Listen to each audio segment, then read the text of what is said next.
like the title says, you get to vote in this video. Watch for the opportunity and cast your vote in the comments. Thanks for watching. Welcome back to the hangar. Here to do a little more work. Last week, whatever. I did the engine start up and run again, and everything was beautiful. Thanks for everybody who watched and all the comments, that kind of stuff that came in. Appreciate that. Today I'm going to be finishing little modifications that I had to make. I don't know if you've been following along. You'll know that I'm putting lights on this airplane, and let's just take this camera and spin it around.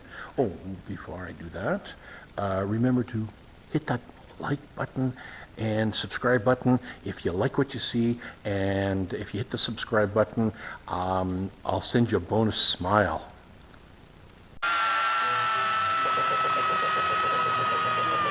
Okay, maybe I shouldn't have done that. Okay, anyways, let's carry on. The lights that I have on here, let's spin you around, and I have lights on the wingtip and landing lights and a beacon. And I made a little control box. Let's go over here, and I have a video of me creating that circuit board that's buried inside there. And there's the switches and all of that. I was having a little problem that when I turned my landing lights on, now let's turn the landing lights on. Oh, actually, let's turn on the master. Oh, I have everything turned on. Look at that. And there. Okay, so when I turned on my landing lights, first we'll turn on anti-collision lights, and the landing lights are on. Let's take a look at them. Let's take a little walk around here. I don't know if you can see the green glow. There we go. There's one landing light, very, very bright.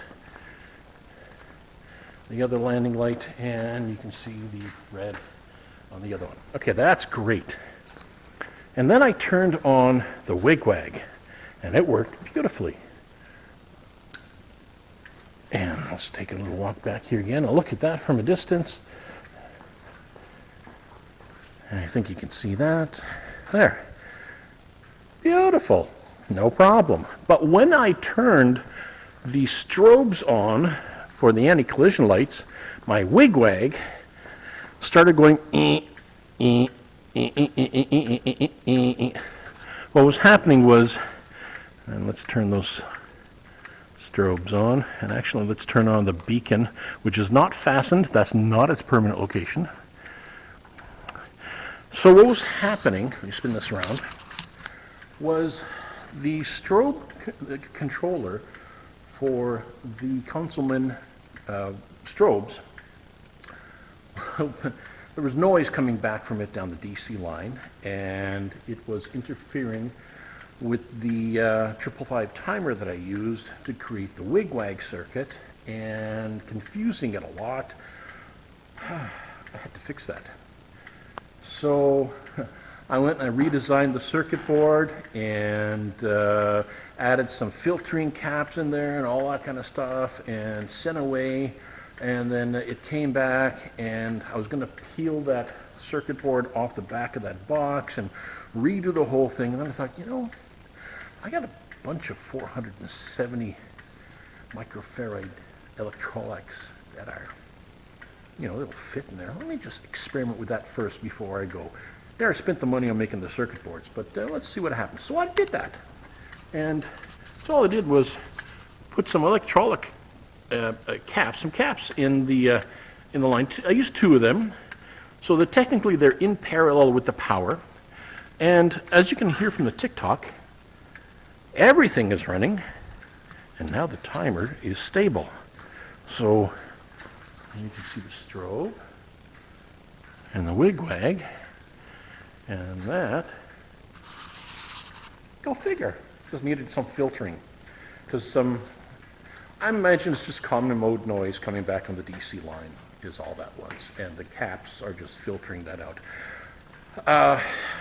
I was hoping that caps would filter out the right frequency, because if not, then I'd have to wind myself some chokes with I've got some ferrite beads and little donut things, and get some magnet wire and start wrapping it around and do a little math and figure out what I need for, you know, real low frequency filtering and whatnot. But as it turns out, I did not need to do any of that.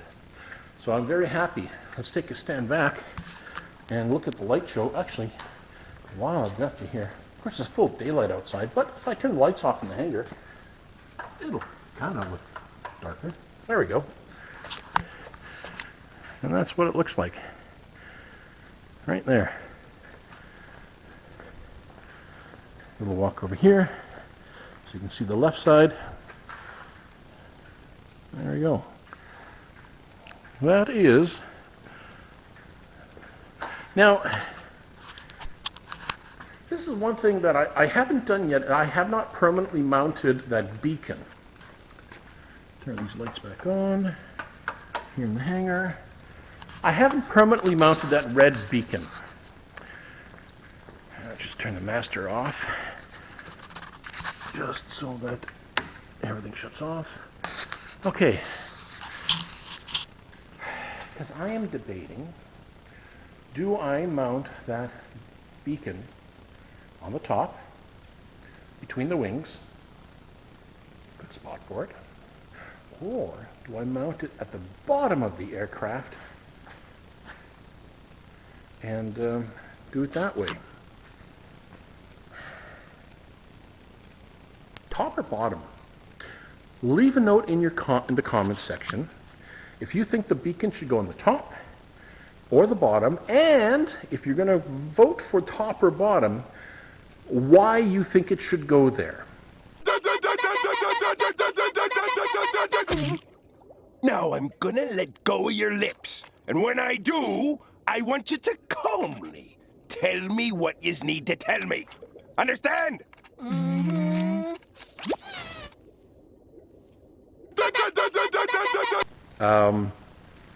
It might end up that I flip a coin on it, and that's legit.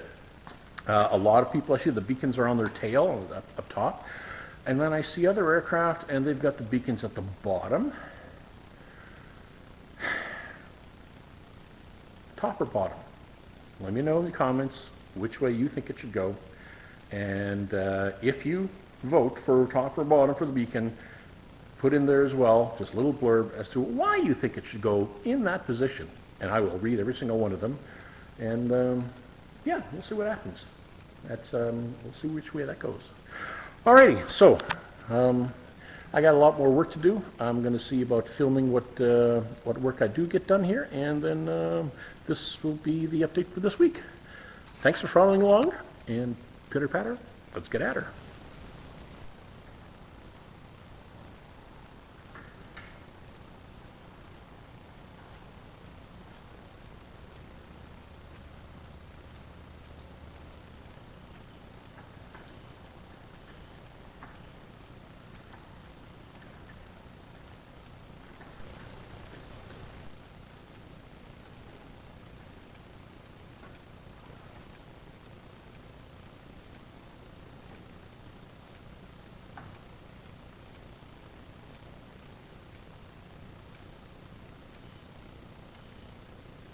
Okay, just a little brief explanation. Some of you might have noticed that I don't have any wires wrapped around the outside of these tubes.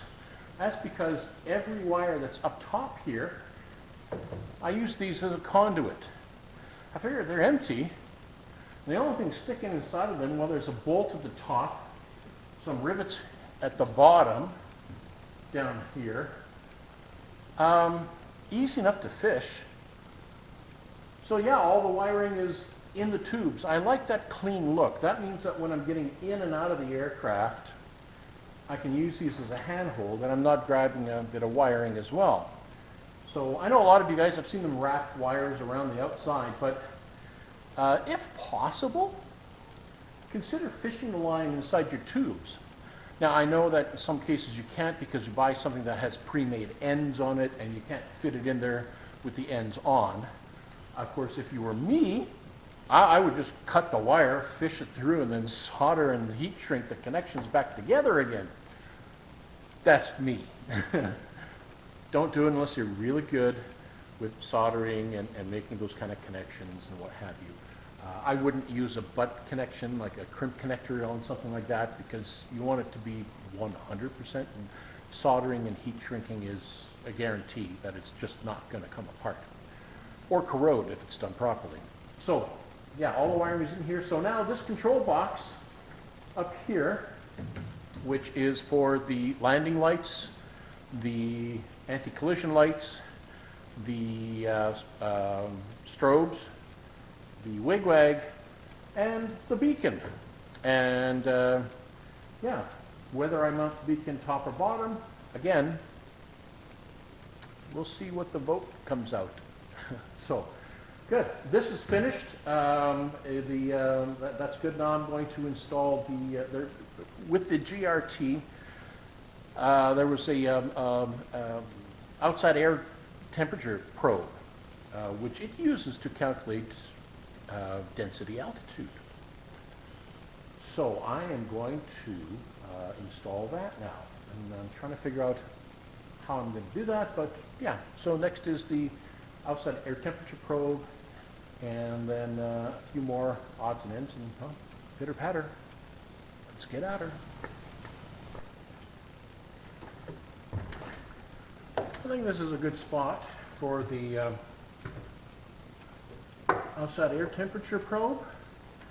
It's out of the sunlight, you know, in the shade, and that's the primary thing. If you've got the probe and it's like the sun is beating down on it and you've got a dark painted aircraft, you might get a false reading of the outside temperature.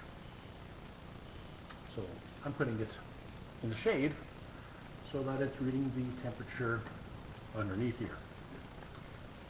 So, best I can figure. Sure, there's other places for it, you know, nose cone underneath or something, but yeah, this will work.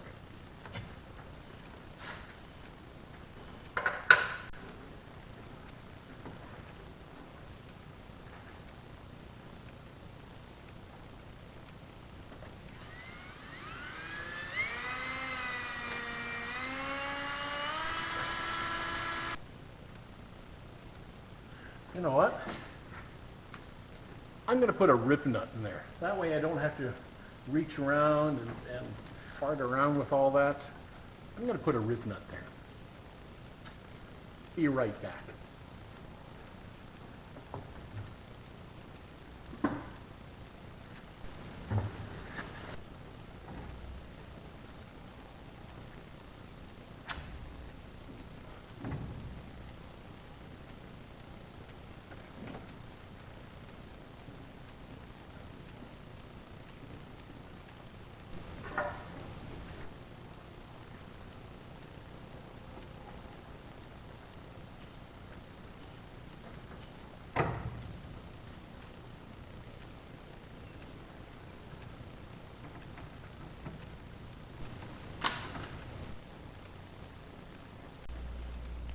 It was at this point that I realized the plug that I bought, actually I bought a package of these little plugs to connect wires.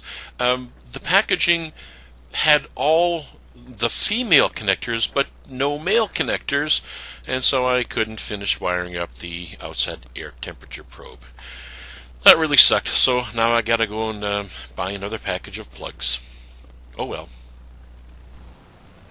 Okay, well, I'm going to close off this this very short episode of me doing a little more work. At least I got that wigwag working without it going. It was crazy how the interference from the strobes on the you know, the anti-collision lights, how that backfed into it. I never put a scope on it. Maybe I will. Maybe I'll bring a scope down here and just take a look at the noise coming out of it. But I was kind of surprised by that. Anyways, my my little filtering worked by adding a few caps in there just to filter the DC. Didn't need to go all the way to make a choke, that kind of stuff. So Good. Yeah, short update. Not much left to say other than thanks for following along, thanks for watching, and thanks for all the encouraging words.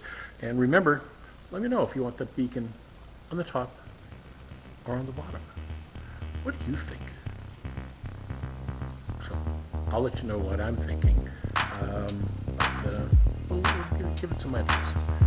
Again, thanks for following me in the hangar, and stick on the ace. Bye for now. Well, thanks for watching, and remember to vote. And just like in the real world, you can vote as often as you want now. That's how it works, right? Thanks for watching. Bye for now.